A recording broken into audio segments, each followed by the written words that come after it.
आप जो है तमाम विषयों पे सोचते रहते हैं, ब्रह्मांड और धरती को लेके आपकी क्या मतलब, धरती पे कई बार जीवन खत्म हुआ है और कभी डायनासोर किंग हुआ करता था धरती पे, अब मनुष्य है किंग और भारी संख्या में हम लोग हैं, और बाकी जो गैर मनुष्य हैं उनकी तादाद हम लोग नष्ट करते जा रहे हैं भारी मात्रा में जो है, चाहे वो कोई भी जीव हो, पक्षी हो और पेड़ पौधे हों। क्या लगता है सर, ये धरती पे जो हम लोगों का जो राज्य है मनुष्यों का, कब तक चलेगा? देखिए, जब भी आपने खुद अभी कहा ना कि एक जो ब्रह्मांड में तमाम नक्षत्र, तमाम आकाश गंगाएं, तमाम सौर मंडल है, उसमें पृथ्वी एक छोटा सा ग्रह है और उसमें असंख्य प्रजातियां हैं, असंख्य घटक हैं उसके, उनमें मनुष्य एक छोटा सा घटक है। लेकिन मनुष्य ने पृथ्वी को ही नहीं बल्कि अब तो चंद्रमा, मंगल और शुक्र की ओर भी प्रयाण करना शुरू किया है और अपने को वो प्रकृति का घटक अवयव न मान करके उसको अपने को नियंता और राजा मानने लगा। तो जाहिर है, जो मौलिक फिलॉसफी है, दर्शन है, ये हमारे डेवलपमेंट मॉडल का कोर हो गया है, कोर प्रिंसिपल हो गया है और ये निश्चित रूप से प्रलय की ओर ले जाएगा। ये कोई भी डेवलपमेंट मॉडल, कोई भी प्रयास, मैं कोई ऋणात्मक बात नहीं कह रहा हूं, लेकिन जब तक इसमें बहुत ही पैराडाइम शिफ्ट नहीं होगा हमारे लाइफस्टाइल में, सोच के तरीके में, कि पृथ्वी के और भी जो अवयव घटक हैं, वनस्पतियां, जीव जंतु, जल, पहाड़, पर्वत, नदी, जो भी है, प्रोपोर्शन में उनका शेयर होना चाहिए, उनका जो इंटाइटलमेंट जितना है जी। हमारा इंटाइटलमेंट एक जीव के रूप में होना चाहिए, न कि राजा के रूप में। ये जो इंटाइटलमेंट की थ्योरी है, जो अमर सेन कहा करते थे, वो इंटाइटलमेंट की थ्योरी नेचर के डिफरेंट इंग्रेडिएंट्स पर भी लागू होती है। हमने इंटाइटलमेंट से ज्यादा दूसरे के इंटाइटलमेंट को छीन लिया, तो जाहिर है कि असंतुलन हो रहा है। तो ये मतलब किसी इंडिविजुअल की प्रॉब्लम नहीं है मनुष्य में, मुझे लगता है कि ये कुछ एक जो सिस्टम बनाया गया पूरी दुनिया में, जिसमें संग्रह और जो कंपनी मॉडल है, मतलब जैसे मतलब कि भारत को भी कंपनी ने गुलाम किया था, ईस्ट इंडिया कंपनी ने, और अभी भी दुनिया को एक तरह से कंपनियां ही चला रही हैं। तो कंपनियों के बीच जो हो रहे टर्नओवर का हमें बढ़ा के रखना है, तो उसे फिर नए जंगल काटने हैं, उसे नए पहाड़ तोड़ने हैं, उसे नए समुद्र ढकने हैं, क्योंकि उसको टर्नओवर चाहिए जो है। तो मुझे लगता है कहीं खोट तो हम लोगों के मॉडल में है, क्योंकि हम लाइवलीहुड सस्टेनेबिलिटी मोड में नहीं है, हम लग्जरी मोड में है। तो जब भी लग्जरी वर्सेस लाइवलीहुड का कॉन्फ्लिक्ट आता है तो ये संकट आएगा हमको। इसीलिए सारे संतों ने, चाहे किसी भी धर्म का, किसी भी पंथ का हो, बार बार कहता है आस्ते या परिग्रह। तो वो इसीलिए कहता है, या तीन तख्तेन भुंजी था उपनिषदों का जो वाक्य है। तो स्वाभाविक रूप से अगर हमारी न्यूनतम हमारी जिजीविषा के लिए जो आवश्यकता है उस पर केंद्रित न होकर लग्जरी ओरिएंटेड अगर हम डेवलपमेंट मॉडल की ओर बढ़ते रहेंगे और प्रकृति के समस्त घटकों का विनाश करते रहेंगे, उनकी अधिकारिता से उन्हें वंचित करते रहेंगे, तो हम एक दिन स्वयं को ही भस्मासुर, जैसे है ना, स्वयं के लिए भस्मासुर हो जाएंगे। ये भस्मासुर कथा यही है कि हम कहने के लिए बहुत प्रगति कर रहे हैं, लेकिन बढ़ रहे हैं हम वल्कनों की ओर, मृत्यु की ओर तेजी के साथ। शायद कोरोना से, पोस्ट कोविड-19 से कुछ चिंतन लोगों का बदले, ये उम्मीद है। सर, लोगों के चिंतन बदलने से क्या होगा, लेकिन जो कंपनियां हैं, जो शासन का जो मॉडल है, वो तो बताता नहीं कि आप संग्रह करते रहो, इकट्ठा करते रहो।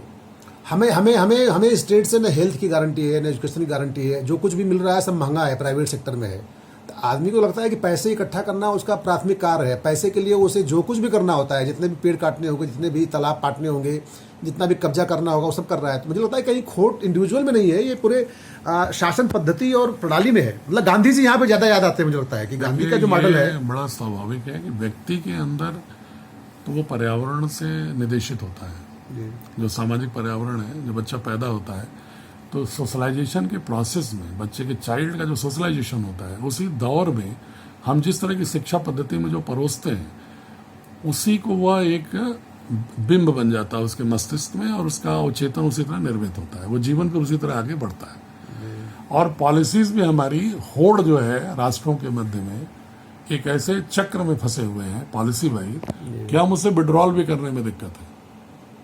तो इसलिए बहुत ही, जैसे आज जो चर्चा होती है कि वोकल फॉर लोकल या मीडियम स्मॉल इंडस्ट्रीज का, अगर वास्तविक ईमानदारी से गांव के लेवल पर ग्रामीण परिवेश से जुड़े हुए रोजगारों को बढ़ावा मिले तो शायद ये कॉरपोरेट की बजाय जो कोऑपरेटिव मॉडल है, Cooperative सहकार का मॉडल आ जाए, सरकार की बजाय सहकार बढ़े, तो शायद हम लोग एक बेहतर दिशा की ओर बढ़ सकते हैं। ये सरकार को भी सोचना पड़ेगा और इंडिविजुअल्स को भी।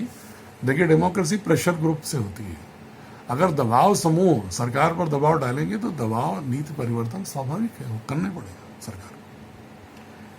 मान लीजिए अभी जब भी कभी जीवन धरती से फिर खत्म होता है और मनुष्य की सत्ता खत्म होती है, तो आपको क्या लगता है, मतलब जैसे डायनासोर के बाद मनुष्य आया जो है, तो अब की कौन सा प्राणी इवाल्व हो सकता है इवोल्यूशन के प्रोसेस में? आपको ये थोड़ा हाइपोथेटिकल सवाल है लेकिन अभी तो मुझे लगता है कि बहुत जल्दी तो मनुष्य समाप्त तो नहीं होने वाला है, क्योंकि 100 साल 200 साल ये अपने को बहुत जल्दी समायोजन भी कर लेता है और उतनी छूट देती है धरती मेरे और ख्याल से। इतना वो उसमें स्पेस रहता है, तो इसलिए काफी दिनों तक इसकी निरंतरता होगी। लेकिन जैसा कि इवोल्यूशन का प्रोसेस है, हर का विनाश और निर्माण दोनों तय है। उत्पत्ति में ही विनाश की भी कथा रहती है, क्योंकि एक पार्टिकल फिजिक्स भी कहता है कि every particle in the cosmos is an oscillating wave between two opposite poles. दो ध्रुवों के मध्य नृत्य करती ऊर्जा प्रत्येक कण का अस्तित्व है। तो स्वाभाविक है कि दो ध्रुव तो होंगे ही कंपन में, एनर्जी में। तो इसलिए अगर निर्माण है तो विनाश भी होगा, और उसके मध्य से किस तरह का गुजरेगा ये तो बहुत बड़े वैज्ञानिकों का सवाल है। लेकिन जिस तरह का कथानक दिखते हैं जो इवोल्यूशन प्रोसेस, उसी तरह ऐसा लगता है कि जो दूसरा आएगा वो डायनासोर की तुलना में हम कमजोर हैं, दिमाग से तो मजबूत है, शरीर से कमजोर। तो हो सकता है कि कोई और सूक्ष्मतर प्रजातियां हैं जो दिमाग से कि जिसमें कि दिमाग में और स्ट्रांग हो और फिजिकली और कमजोर हो, ऐसी संभावनाएं हो सकती हैं।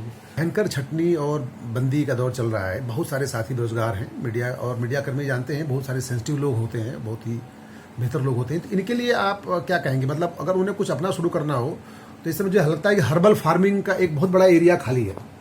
आप चूंकि आजमगढ़ में भी थे डीएम जो है, दुर्भाग्य यही है कि जो सबके अधिकारों की बात करती है मीडिया, जी उनके अधिकारों का सबसे अधिक हनन होता है। बिल्कुल। और मजबूरियां हैं कंपनी की नौकरी की, उसको बोल नहीं पाते। लेकिन उनके पास जो आपने कहा बहुत बड़ा अवसर है पोस्ट कोविड-19 का, कि यदि हर्बल के क्षेत्र में और जीरो बजट ऑर्गेनिक फार्मिंग की दिशा में अगर ये काम करें और प्रोड्यूसर ग्रुप बनाकर अपने गांव में जमीनों को कोऑपरेटिव मॉडल में पूल करके और ऐसी उत्पाद पैदा करके ऑर्गेनिक मैन्योर से उसकी अच्छी पैकेजिंग करके, अगर महानगरों में बसने वाली जो आबादी हमारी लगभग 20 करोड़ है इस देश की, 15-20 करोड़, उस उपभोक्ता को इन सामानों की जरूरत है। अगर उनके बीच में सेतु का काम युवक करे तो पोस्ट कोविड-19 भारत में ग्रामीण आर्थिक रूपांतरण के लिए भी एक नई कहानी लिखेगा और स्वयं के जीवन में भी एक नई हरियाली ला देगा। बिल्कुल। अच्छा, और कौन एरियाज हो सकते हैं पोस्ट कोविड जो है, अगर मतलब एम्प्लॉयमेंट चूंकि हर सेक्टर में गया हुआ है? सबसे इम्पोर्टेंट मुझे लगता है कि जैसे एग्जाम्पल आजमगढ़ की बात आप कर रहे थे, अगर आप मैंने एक आइडेंटिफाई कराया उनको युवकों से ही कि देखो कितने उपभोक्ता सामान हैं जो बाजार में उपलब्ध हैं, जो हम यूज करते हैं और किस किस कंपनी के हैं। जब उन्होंने देखा तो लगभग 250 उपभोक्ता सामानों का में से लोकल आजमगढ़ का उत्पाद सिर्फ एक था। तो हमने उनसे कहा कि 60 लाख की आबादी तुम्हारी, 60 लाख उपभोक्ता तुम्हारे, तो क्यों ना स्थानीय रॉ मटेरियल, स्थानीय हुनर, स्थानीय श्रम, स्थानीय उत्पादन और स्थानीय उपभोक्ता, इसके बीच में क्यों नहीं एक समीकरण बनाते हो, नई केमिस्ट्री लिखते हो, जिससे कि एक जो लोकलाइज्ड कॉन्सेप्ट है डिसेंट्रलाइज्ड इकोनॉमिक सिस्टम का, जो कोविड-19 के पोस्ट कोविड-19 की मांग भी करता है, क्योंकि इतने सारे प्रवासी श्रमिक भाग करके गांव ही जा रहे हैं। तो गांव में क्यों जा रहे हैं? क्योंकि गांव सेफ समझ रहे हैं। तो वहां गांव में आवश्यक उपभोक्ता को क्या जरूरत है कॉर्पोरेट और चाइना और यूरोप से लाने के सामान? हम स्थानीय उपभोक्ता, स्थानीय उत्पादक के समीकरण पर क्यों नहीं आ सकते? और वहीं से रोजगार की संभावना फैल सकती है। और दूसरा कोई स्कोप, अगर हम कंपनियों पर आधारित होंगे तो हम बेरोजगारी रहेंगे।